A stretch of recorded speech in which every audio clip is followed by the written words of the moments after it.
Morning, guys. Dr. Ken Nordberg again with another fireside seminar. See, I'm looking for a day to doing seminars out in the woods. You know, it's coming soon. Gee, here it is, 18th of August. And gee, we're not that far from the day when bucks are shedding velvet. Bear hunting starts and bow hunting starts for whitetails. We're not far from that time. After which, until the end of the first week in January, everything antlered bucks do, including yearling bucks even, has something to do with breeding. Even though breeding isn't going on during all that period, but they're always involved with something that has to do with breeding. And those 3 different periods that whitetails breed during that time. So this is the beginning of an exciting time of year for us deer hunters. You know, next time I talk to you, I'm going to talk to you about being safe in deer camp during the hunting season. And that's a serious subject, you know. The way things are going, here we are, 15 million of us are going to be going out to hunt whitetails. And if we hunt in a group, a large group like we have, up to 14 guys in camp, and women, 2 or 3 women, in camp every year. And you take that many people, the odds that one or more of them might have been in close contact with somebody who was contagious with the coronavirus, the odds are really great. And there's a lot of people that have the disease and don't even realize they have the disease, and yet they're contagious. And people who like that tend to be sick with the disease with no symptoms for a longer period of time than people who get sick soon and get really sick for a while and finally get over it. So there's a lot of contagious people running around. So the odds are excellent if you hunt with a group of 2 or more. The odds are very good. One of you may come down with the coronavirus while you're deer hunting. And if you do, one of you, you're going to be contagious enough to pass that disease on to your hunting buddies. And they might not know it, you might not know it, they might not know it till they get home. It might be anywhere from 2 to 14 days before they finally get symptoms, if at all. Maybe they won't get symptoms either, yet be contagious. You take 15 million deer hunters to go out, same period of time in the fall, to go deer hunting. We could have another spike occur all across the U.S. because a significant number of those 15 million are going to be infected and contagious. Now, a lot of you might consider that too dangerous time to go deer hunting. Maybe you won't go at all, but if you do things right, and I want to talk to you about that, I'm actually tell you all about what we're going to do. Chances are, even if somebody in your group does have it and comes down with symptoms or not, you're going to end up being safe. And that's really important. We want to have a safe hunting season rather than one where we get this huge spike going on. This would be good not only for us deer hunters, but good for everybody else, all the people at home that you're in contact with normally. So we got to be careful. You know, this thing isn't over. It just keeps getting, the spikes just keep going up. For every time large numbers of people get together somewhere, boom, another spike, another state. So nobody's safe, except maybe some of those of you that have already had the disease and are over it now. You're safe, but that's a small percentage compared to the total. So we got to be careful, or we might cause a huge, huge spike in the disease come November and December. So let's be careful, guys. Well, get back to the subject on hand. I'm going to talk to you today about one of the biggest bucks my son Dave has ever taken. Up in our deer country in northern Minnesota, where we've been hunting and studying whitetails and black bears and wolves for 30 years. And so this will be 31 years this year. But anyway, so, you know, us Nordbergs are really noted for being kind of goofy in our hunting practices, like getting up every morning at 4 a.m. Not a lot of hunters are likely to do that and travel great distances in order to get to a stand site from downwind or crosswind, so the buck we'd like to take won't smell us approaching. And we had to learn how to walk in the woods and all kinds of things. And all those kind of skills were necessary for taking this particular buck. And most of the others we've taken as well, but a few things to bring up along the way. Well, here's a rough map of a logging trail that goes through our deer country.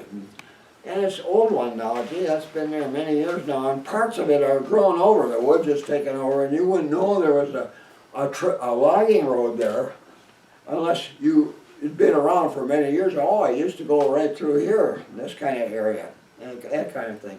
And there's other areas where, for some reason that only Mother Nature understands, that remain fairly open.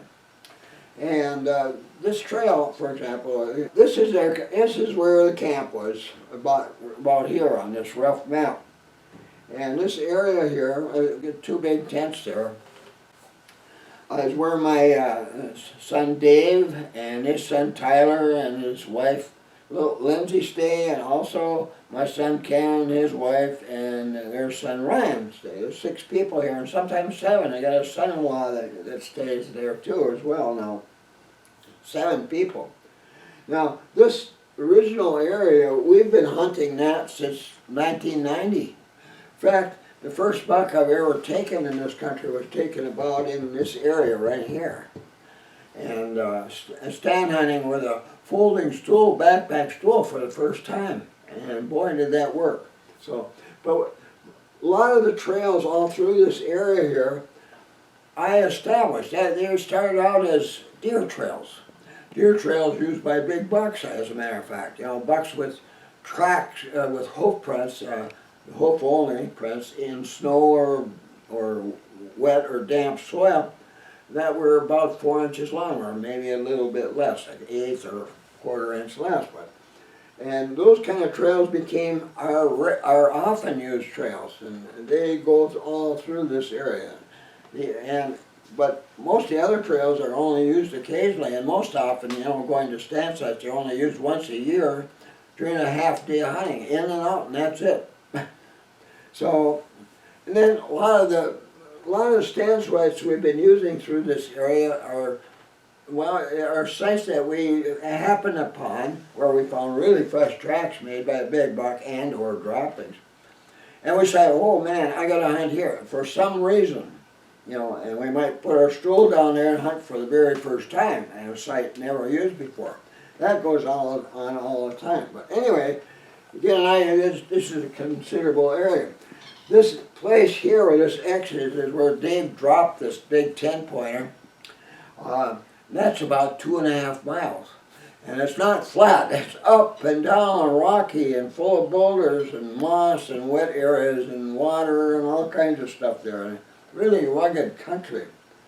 And this is no easy walk on this old trail there. It's a hard walk. And so you have to feel pretty good in the morning when you get up. If you decide, gee, you know, I'm going to go down here, this ridge down here, and I'm going to sit there and the wind's really good, and I'll get in from this side and I'll sit there and the wind will be coming toward me. Really a good place to go this morning. Well, that particular morning, it's the third morning of our hunt in 2014. During the previous 2 days, it had been really cold, 10 below most mornings, and even 6 below, that kind of thing, with some wind. Boy, sitting out there in a windy day when it's 10 above zero or 6 above zero in that range, you can get pretty miserable pretty fast. And that we've had that kind of weather, and deer weren't moving much during those first 2 days because of that weather. They're on really cold weather, especially if it's windy, whitetails will elect to remain in their beds during a feeding period rather than go out there and live on their fat stores for a half day or so if they have to. They do that quite a bit in the wintertime. So anyway, not much going on. Well, the morning forecast on the weather radio said that we were going to have a light breeze from the southeast that particular morning. And Dave heard that, and Tyler, and they said this would be a great wind for, they'd be going down, the wind coming this way, so they'd be going crosswind when they're getting close to where they want to go, and then they'll get up above there. And it'd be a great wind for watching this area down here. It's kind of open there except for really tall grass. So Dave was saying, every time we scout that place, and he'd been up there a couple of times earlier, in September and October, they kept finding these tracks of a big buck living up there. I knew there was a big one up there, a good one. But a lot of days the wind was wrong to go there, just really bad. Not a good time to go there. Or they just didn't want to walk that far that particular morning. You got to get going probably about 4:30 to get there before first light in the morning. Get settled and that far away. So long, hard walk. So anyway, Dave and Tyler decided we're going to hunt that. And Dave said he wanted Tyler to go there and get that big buck. And so they got all set and took plenty of water and everything else you need when you're going to be a long way from camp, and started down that trail. Well, they didn't get too far, and they stopped here because Tyler said, I just don't feel like going that far today. He said, Dad, you go ahead. You go up there. He said, I'm going to hunt here. There's a little hillside there and a little high little knob and a bunch of trees up there on the top, and good place to sit where you're well hidden and watch an open area over here on this other side, over here. And deer are always accumulating. There's lots of good browse like red osiers growing all through this area here. So he figured his odds of seeing a buck there were pretty good. So he decided he's going to sit there. So anyway, Dave continued on, made that long trek all the way up there, and got up to his place here. Now this thing loops around, and it's a big wide rope. He found a deer trail that deer were using a lot to cross right here over into this high country, and sort of a shortcut there. And so he began using that.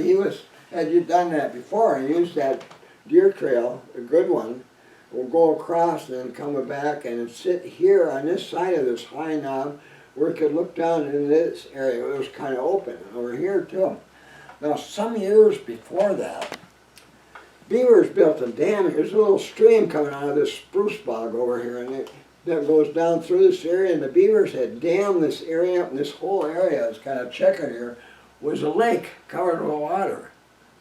Well, I don't know what happened to wolves maybe ate the beaver or something, but the dam finally eroded away and it all drained. And in this place grew a lot of grass. The grass 4 or 5 feet tall. And I know I've walked through that myself. And you could barely see over the top, and when you're trying to watch where you're going, all of a sudden there's a big hole in front of you and you drop into it and you disappear, just boom. Hey Dad, where'd you go? Down the hole. But kind of crazy area there. But there were deer trails in there. And I think probably early in the year, in the spring, when grass is just starting to grow, there's a big grassland here, they probably fed there a lot in spring and summer, eating grasses. And they'd go to this little stream here to get water and drink. And then bed in the highlands over on this side of that little stream, in that bog. So anyway, that's where he ended up. And so he was kind of feeling good about that, because on the way in there he found more big tracks made by the big buck along the trail here, big 4-inch long hoof prints, fresh in the snow. And so he felt really good about that particular day.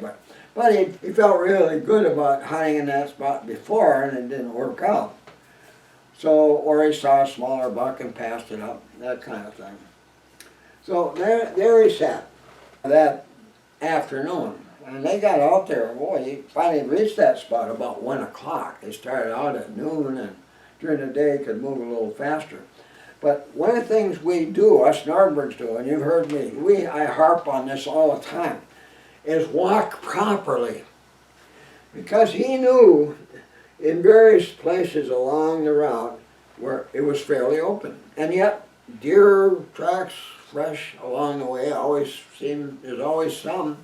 He knew there would be deer bedded around this area that would see them go by. That's one of the reasons they bedded where they did, so they could keep an eye on that old trail.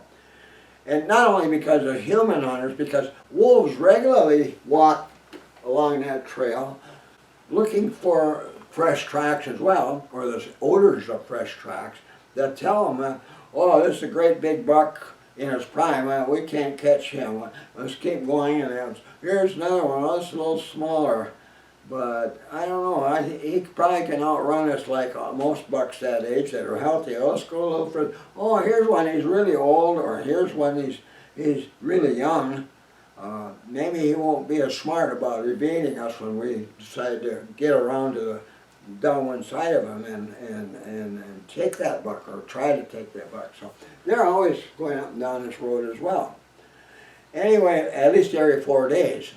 It takes them that long to go through their whole hunting area. Anyway, he had that in mind, but he saw those fresh tracks and he got there. Well, he was sitting there,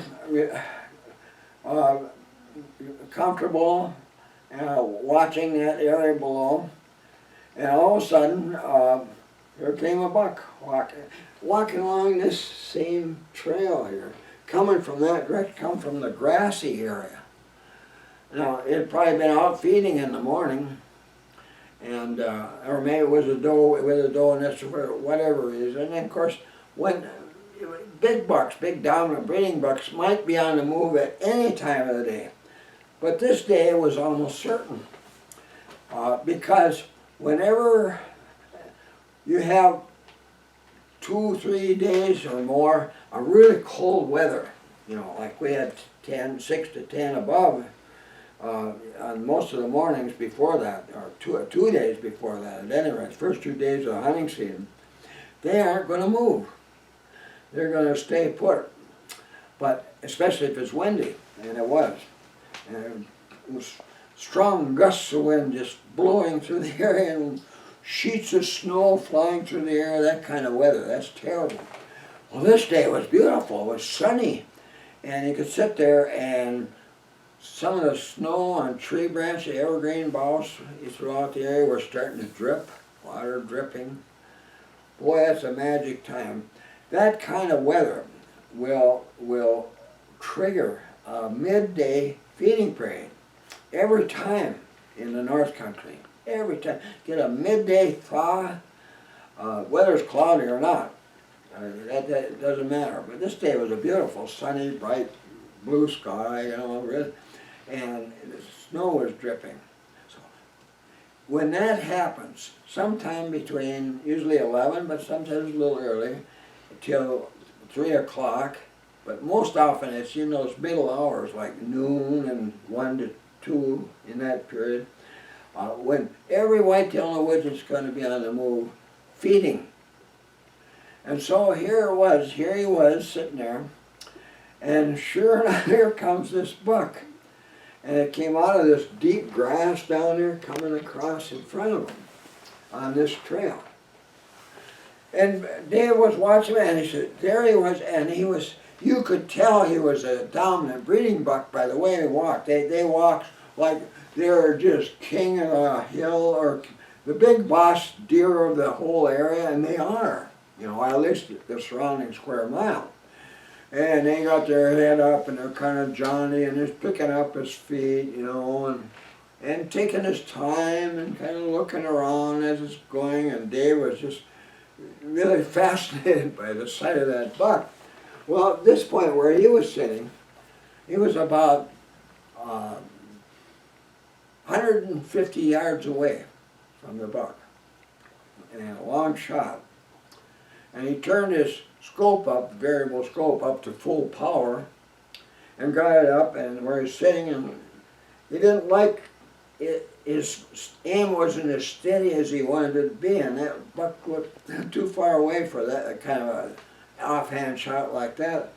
So he carefully got up and walked over. There was a little poplar tree, a small one, just a few steps away, and went up to that, and grabbed a hold of that, put his gun across his hand there where he's holding it, and now he had a rock steady view. Well, where the buck was walking, there was brush and some trees along the way, and he would disappear. And he was waiting for that thing to get in the open, and went into some of that thick stuff, and he thought it would never come out. He was wondering if maybe the buck saw him move, and it was not going to, maybe it was sneaking away, and he wouldn't see it. And he kept waiting and waiting and waiting. He said, it seemed like 2 hours, but he said it probably was only a few minutes. But finally, here it came, out in the open, his head up and everything. So his gun, like all us Nordbergs with our long-range 7mm Magnums, our rifles are set to be on the bullseye at 200 yards. So Dave wasn't worried about trajectory at that range, 150.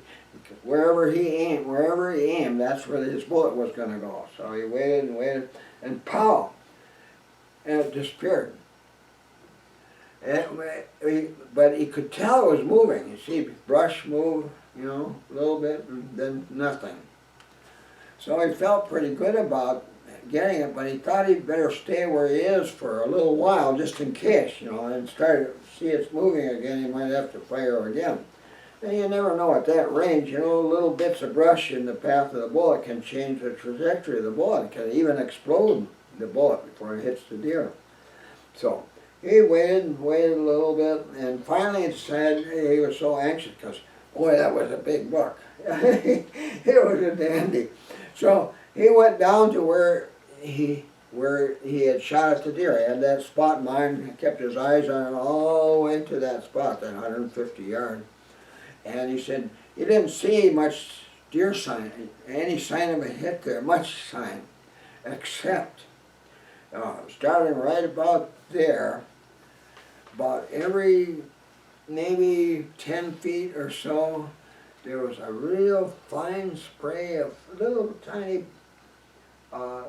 red droppings in the snow, both sides of the trail taken by the buck. And it was sort of bounding there, but they were short bounds. They weren't really, a big buck like that can leap 25 feet when he's really moving. But it wasn't anything like that, little short bounds, and the spray on the snow.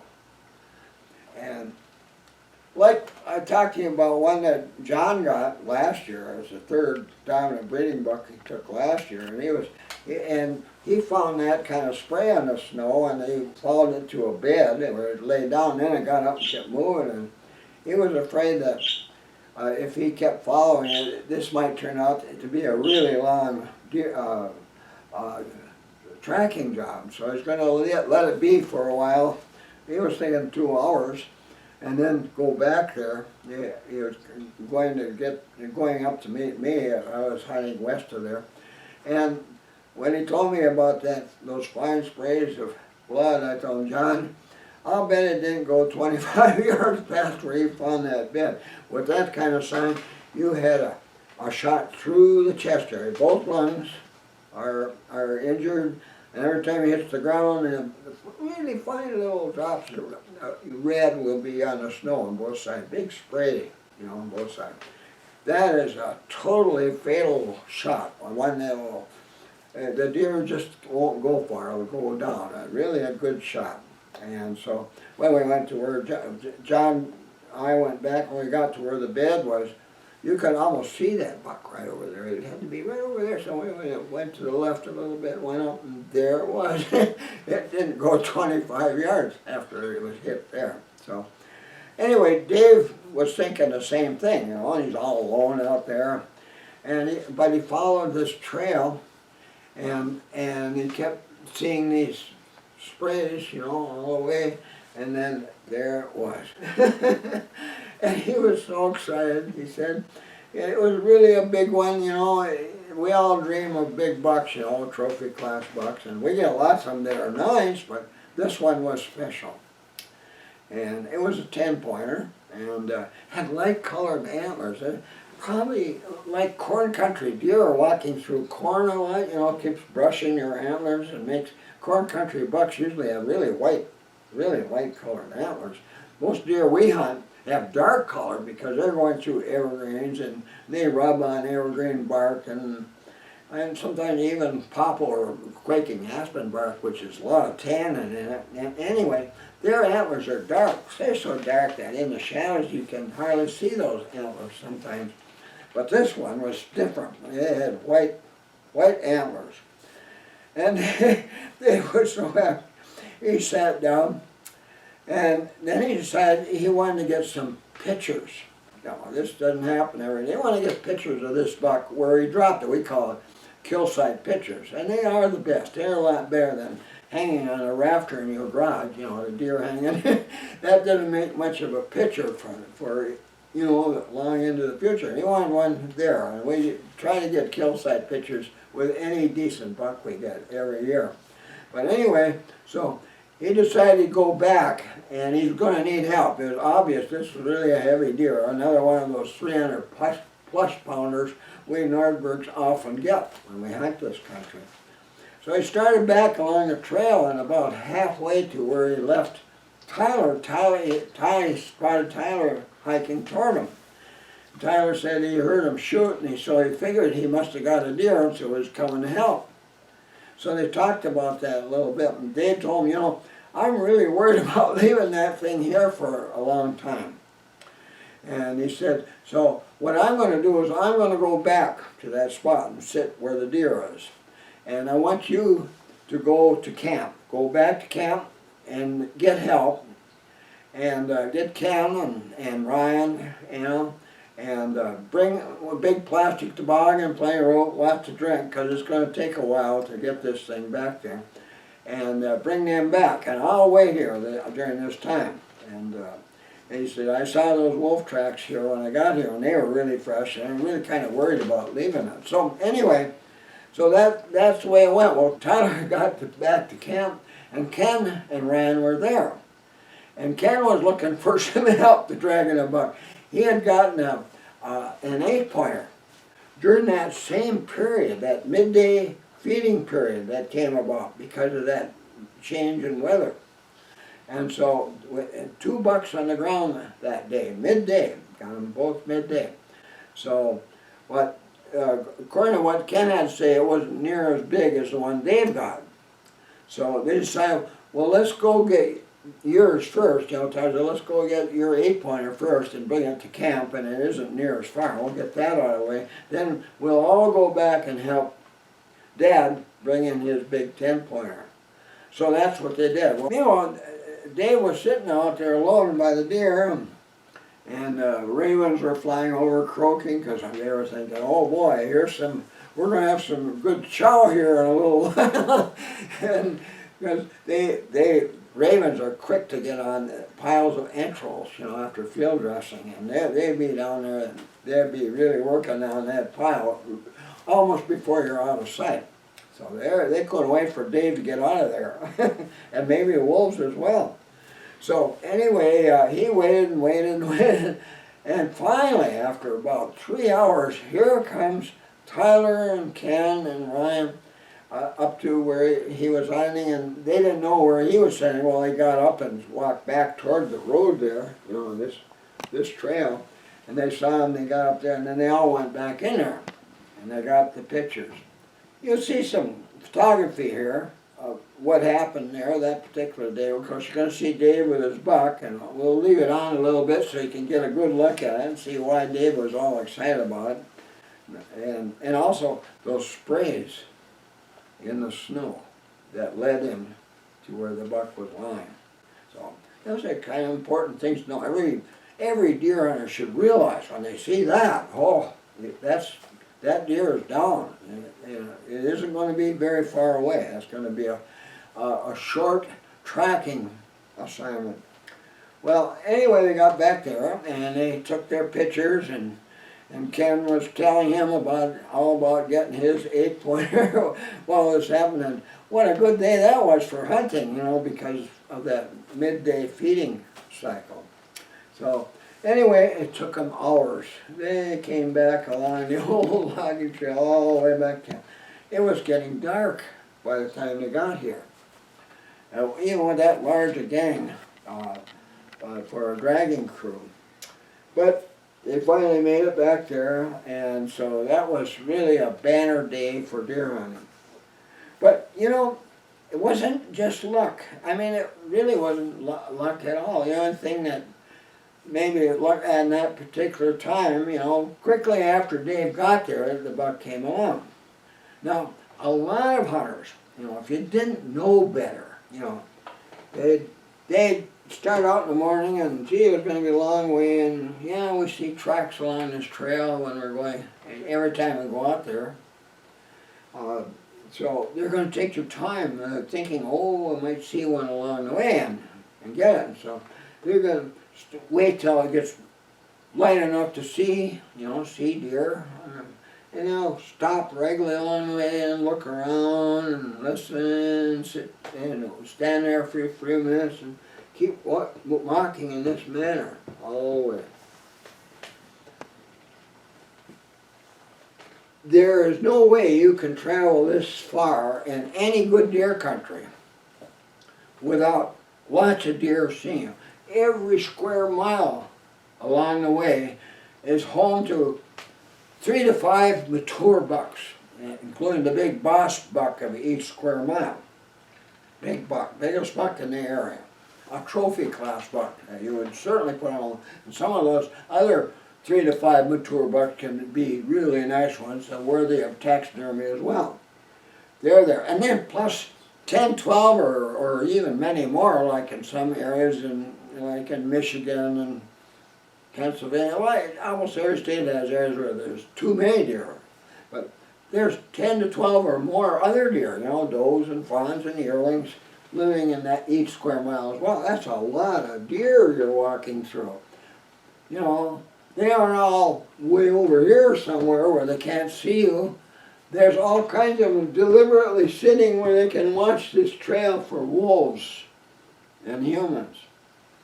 And if they're laying down, you are not very likely to see them. They're sitting there still, and their coat matches the dead ferns and all the other foliage in the woods at that time. They're in the shade. It's very unlikely to spot them. Big bucks like shade because they know their antlers glint. They see it on other bucks glint in the sun, which attracts the attention of wolves and humans, that kind of thing. But they always lay where they are very unlikely to be seen. And boy, a lot of deer, when you're going any distance, any great distance, say a quarter mile, see you and hear you. And what you're doing along the way makes all the difference between whether you're going to see a deer, especially a big buck, that day along that route. Because if you're stopping often and listening and looking around, maybe in binoculars, looking all over, that kind of thing, every deer that sees you or hears you doing that, stopping often, is going to know you're hunting. These are the kind of moves that are made by something that is hunting. And if it's a big thing, it's a human or a wolf or maybe a bear in the summer, spring and fall. The bears are hibernating by November in this area. But they know it's something big that's hunting, and it's not good for deer. They understand that. Now, those deer aren't going to leap out of their beds and run away when you go by. Because they know if they lay still there where they are, you're not going to see them. You're not going to notice them at all. So you don't even know they're there. You're going through, you swear there isn't a deer in this whole country. Most barren area you ever seen before. But it isn't barren. No way. And don't ever believe you can see all the deer in the woods wherever you walk. You can't. even during feedings, when feeding is going on, your likelihood of seeing deer during that period is very poor either because you're so easy to detect. But if you're stopping often and looking around, even if and if you're walking along a certain trail, and the deer's laying, say, well, you're not going to bother them because you're going on this trail. You aren't going to suddenly go in their direction, but they're on guard for that. You know, wolves detect them by airborne sense, and if a wolf says, boy, here's a deer we can catch, and they halt and they start heading in their direction. Well, deer want to see that happening, and if that happens, they're going to get the heck out of there well before the wolves arrive where it was bedding. But if you're walking steady, never stopping the whole way, no halting whatsoever, just nice steady walk, non-stop, with your head pointed straight ahead, like you're not interested in deer or hunting or anything. All you want to do is go way out here somewhere. That's fine with deer. Well, they have nothing to worry about. They're just going to be relaxed and they're going to watch you go by. And you just keep moving. Well, when you do that, you haven't ruined any of this area for deer hunting that day or tomorrow morning or days afterwards.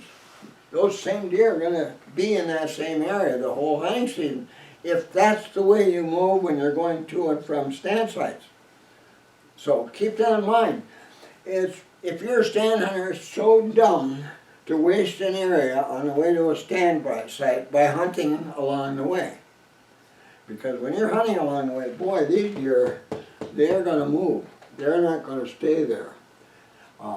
This guy is dangerous. They're going to be on guard for you. Some of them, you know, might be close to the trail like that, and they say, oh man, well, he's going to come back. They aren't going to just disappear. The humans don't do that. They go out and then they come back. So we don't want to be anywhere around him when he comes back. We're going to be way over here, somewhere when he comes back. But anyway, so that's so important. Well, that's the way it was Dave. He understands that. And he didn't use a snowmobile or an ATV to get there. That's announces the arrival of a human, and if it stops somewhere, boy, older bucks especially know this is a dangerous place to be because that's stopped. There's going to be a human on foot here any minute. Got to get out of here. Let's go. Let's sneak away. Get out of here right now. So he just walked that same way, realizing how important it was to walk that way to get there. And he could walk right across the trail where that buck went and went right up here and got up on that hillside. And now he had the wind going at an angle across it from him, almost crosswind, and blowing this way out into this area. So this buck was down here, whether he saw Dave or not. Maybe he just heard his footsteps, as quiet as Dave would be when he's walking. But he wouldn't, you know, that's, whatever it was that went by wasn't stopping often. And so it wasn't hunting, it was just going somewhere and going by. So nothing to worry about.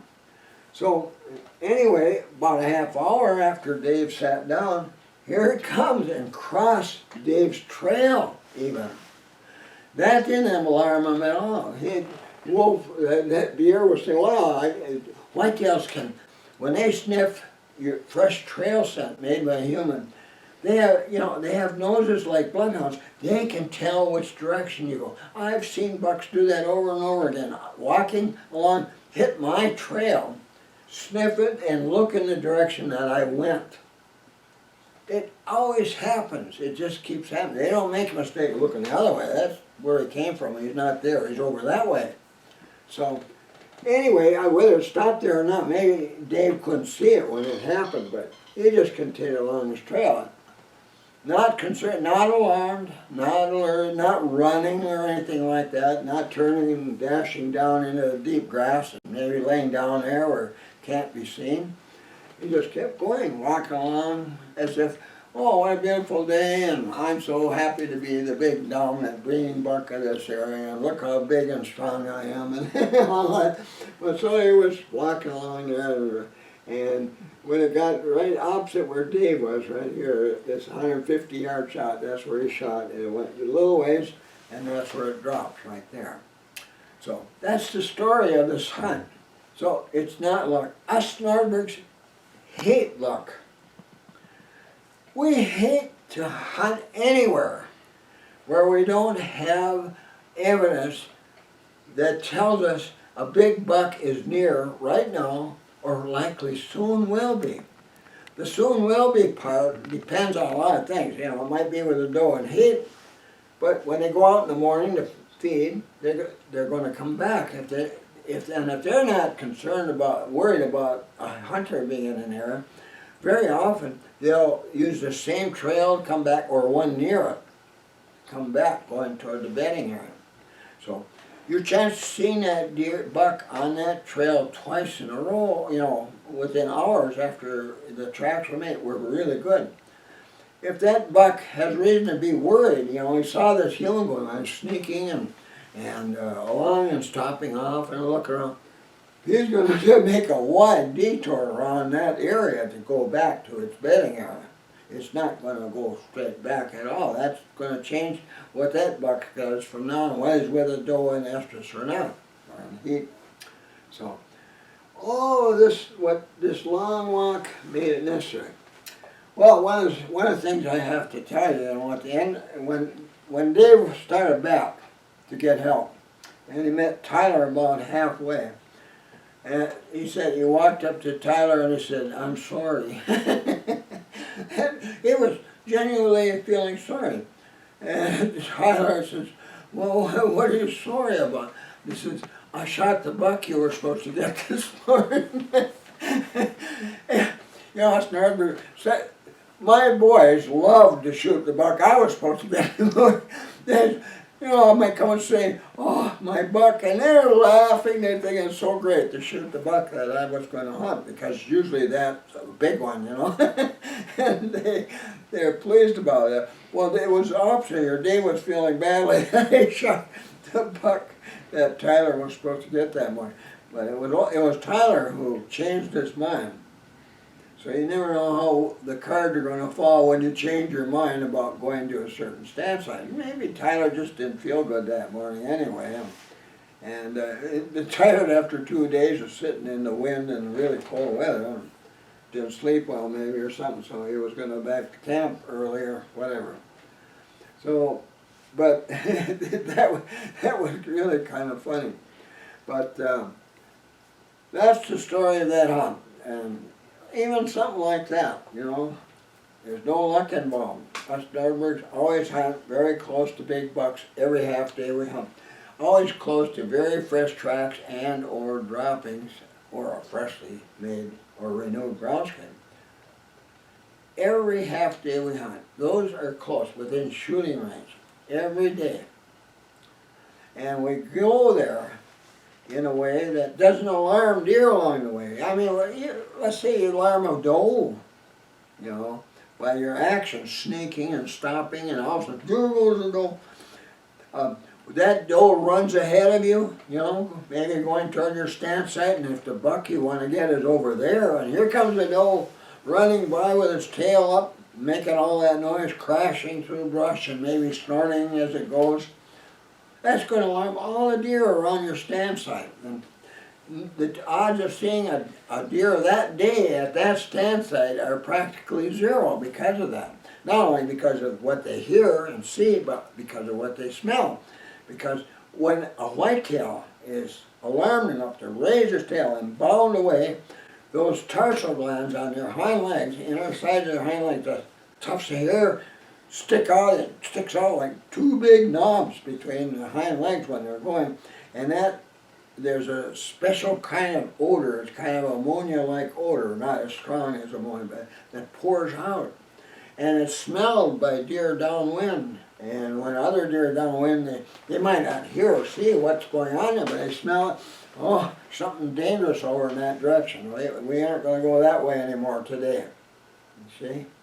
And that stuff along the trail where it goes, that smell falls to the ground like trail scent. And for the next 4 days, deer walking in that area, when they hit that trail, they're going to smell that danger scent. That is like trail scent along that trail. And that's going to be like deer repellent there for 4 days. And if you got that around your stand site, well, that stand site doesn't have a chance of being a good productive stand site for 4 days or more.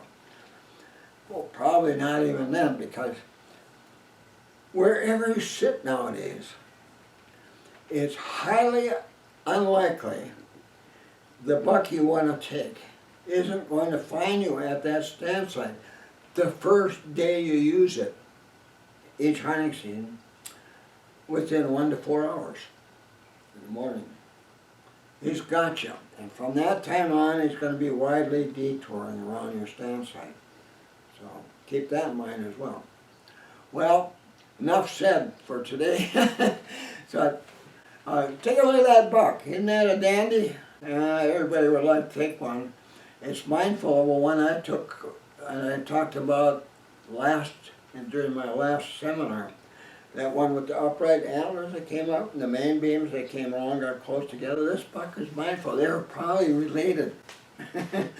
So, progeny of the same dominant breeding buck that bred the does in the area. It produced antlers like those. We don't see that often. Now, before you go, say don't hit the button and go to something else right now. Be sure to hit that red button down there that says subscribe, and it only takes a minute to do that, and it doesn't cost you anything, but it's helpful for me, for my future as a seminar speaker. I'm sure you want me to continue this, and also hit that thumbs up button if you like what you learned today. It's all valuable stuff. So anyway, do that for me, William. And if you haven't got your book yet, it's getting close, and if you haven't studied that one yet, get my latest White-tailed Almanac, this monster book. And the way to get it is to go to my website, Dr. Nordberg on deerhunting.com. And you might see something there that says, until we get this straightened out, that website is not secure. And don't let that worry you. Because in order for you to order a book, you'll go to a program called Shopify, and that's absolutely secure. You'll see the little locked little symbol there on it that says it's secure. So don't worry about that's non-secure on the website. But we're going to get that straightened out. But get that book, because there's 6 ways that you've never tried before for hunting older bucks that are really great ways to take these bucks. So with that, thanks for watching, guys, and I'll see you again soon. Be sure to visit my website. Here's the link. Here you'll find links to my blog posts, my Twitter account, my YouTube account, my Amazon store with links to my ebooks, my son's eBay store, a money saver if you're ordering from Canada or other countries, my website bookstore, and much more.